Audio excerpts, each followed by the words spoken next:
Olá! Vamos fazer um resumo da aula do capítulo Linguagem SQL, parte 1, sintetizando alguns conceitos fundamentais para que possamos prosseguir nossos estudos a partir desse capítulo. Vamos lá? Linguagem SQL. Quando os bancos de dados relacionais estavam em desenvolvimento, foram criadas linguagens para manipulá-los. A SQL, ou Linguagem de Consulta Estruturada, foi desenvolvida no início dos anos 70 no Departamento de Pesquisas da IBM. Em 1986, o American National Standard Institute, o ANSI, publicou um padrão de SQL e essa linguagem acabou se tornando padrão de bancos de dados relacionais. A SQL apresenta uma série de comandos para definir dados, chamada de DDL, ou Data Definition Language, ou Linguagem de Definição de Dados, a qual é composta, entre outros, pelo comando createTable, que se destina à tarefa de criar banco de dados. Já os comandos da série DML, ou Data Manipulation Language, ou então Linguagem de Manipulação de Dados, possibilitam consultas, inserções, exclusões e alterações em um ou mais registros de uma ou mais tabelas, de maneira simultânea, sendo composto pelos comandos select, update, insert, delete. Uma subclasse de DML, a DCL, Data Control Language, ou Linguagem de Controle de Dados, dispõe de comandos de controle, como, por exemplo, o grant. Instrução Create Database. Podemos criar um banco de dados com o comando Create Database. Acompanhando a figura, podemos perceber que a sintaxe completa é composta por nome do banco de dados, que é o nome do banco de dados que se deseja criar, o nome lógico do arquivo, que é um nome usado para referenciar o arquivo em quaisquer comandos SQL executados depois que o banco de dados tiver sido criado. Primary especifica o grupo de arquivos primários. Esse grupo deve conter todas as tabelas de sistema para o banco de dados. Um banco de dados só pode ter um grupo de arquivos primary. Se não for especificado algum, o primeiro listado será o primário. File name. Aqui se deve especificar o caminho e o nome do arquivo que estamos criando. O arquivo deve necessariamente estar na mesma máquina que o servidor SQL, mas pode estar em uma unidade de disco diferente. Size. Especifica o tamanho em megabytes que queremos alocar para o banco de dados. Max Size permite especificar o tamanho máximo que o arquivo pode atingir. O padrão possibilita que o arquivo cresça até que o disco fique cheio. File Growth especifica a taxa de crescimento do arquivo. Esse ajuste não pode exceder a configuração de Max Size. O valor 0 indica que não é permitido aumento. O padrão é 10%, significando que cada vez que o arquivo cresce, será alocado um espaço adicional de 10% para ele. Um banco de dados que estiver em mais de um arquivo só é expandido depois que o último arquivo se completar. Logon.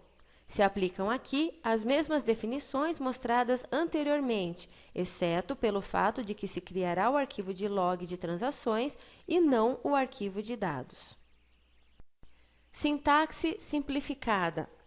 Na sintaxe simplificada, usamos o comando create database if not exists, nome banco de dados. Mas atenção, se não especificarmos if not exists e o banco de dados já existir, ocorrerá um erro.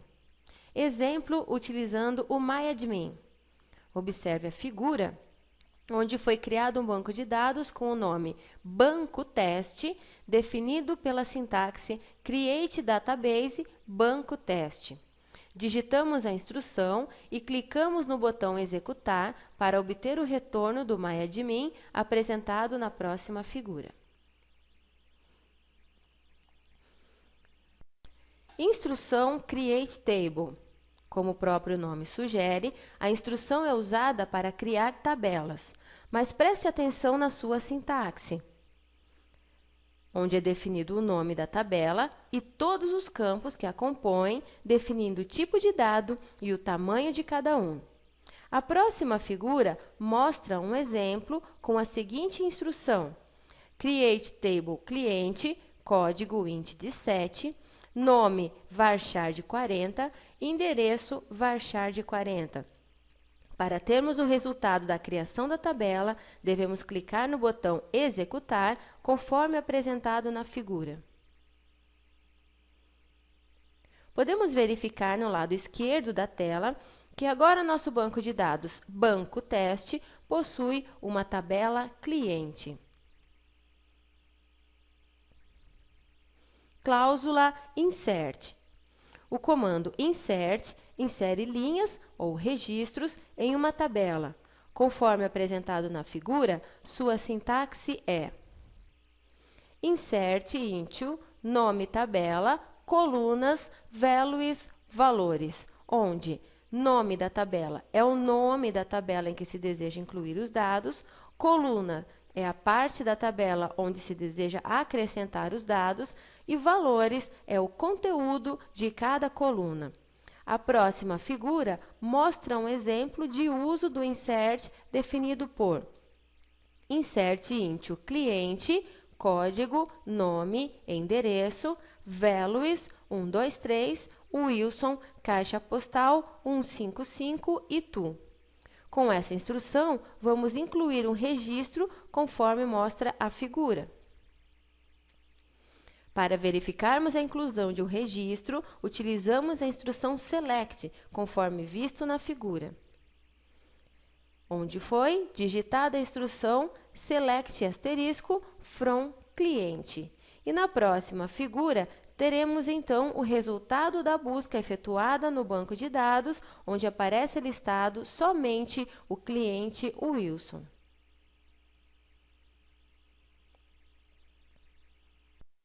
Cláusula Update. A cláusula Update tem a finalidade de alterar campos de um conjunto de registros, ou seja, para modificarmos uma ou mais linhas existentes, devemos utilizar a declaração Update, cuja sintaxe é conforme a mostrada pela figura. Update tabela, set coluna igual valor, where condição, onde tabela é o nome da tabela a ser atualizada, coluna é o nome da coluna a ser atualizada, valor é o novo valor para a coluna, set determina os campos que receberão os valores e o where determina em quais registros a mudança ocorrerá. Na sua ausência, a mudança ocorrerá em todos os registros da tabela.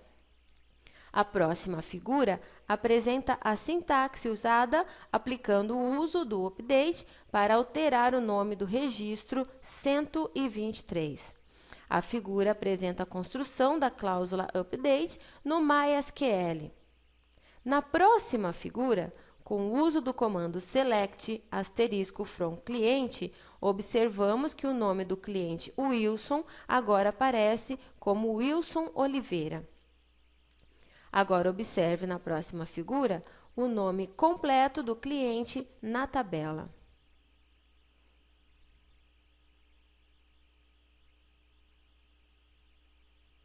Cláusula delete.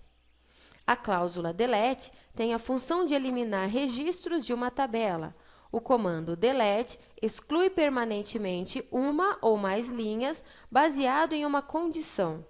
Conforme a figura, a sua sintaxe é delete from nome tabela where condição, onde nome tabela é o nome da tabela da qual se deseja excluir os dados. O where determina quais registros serão eliminados da tabela. Condição é a condição para selecionar os dados que se deseja excluir. A figura mostra o uso do comando delete para excluir o código 123 da tabela cliente. Quando utilizamos o comando delete, o MySQL solicita a confirmação para que não cometamos um erro irreparável ou quase, pois teríamos que retornar o backup ou redigitar os dados eliminados, como ilustra a figura. Se confirmarmos, teremos o retorno, conforme apresentado na figura, informando que um registro foi eliminado.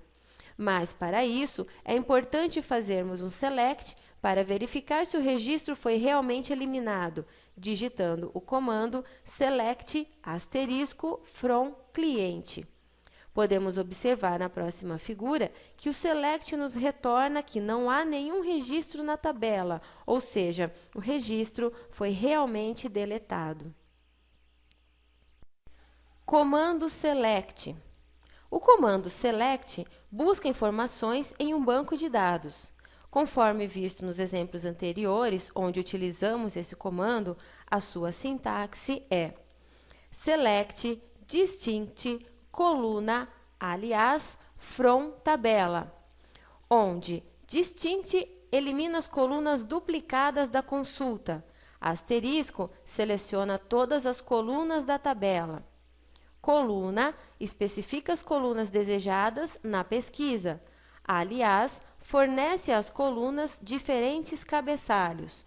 From especifica em qual tabela desejamos realizar a consulta e tabela especifica que tabela será utilizada para a pesquisa.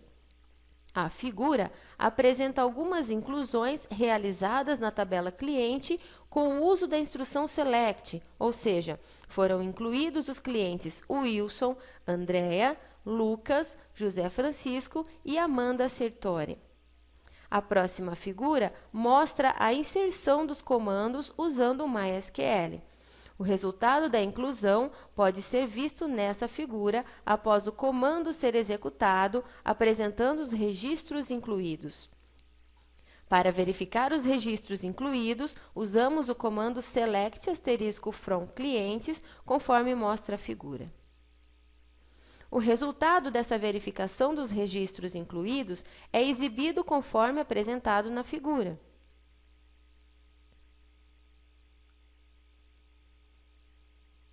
Assim, finalizamos essa aula, lembrando que essa apresentação é apenas um resumo do tema e não deve ser considerada como única fonte de estudo.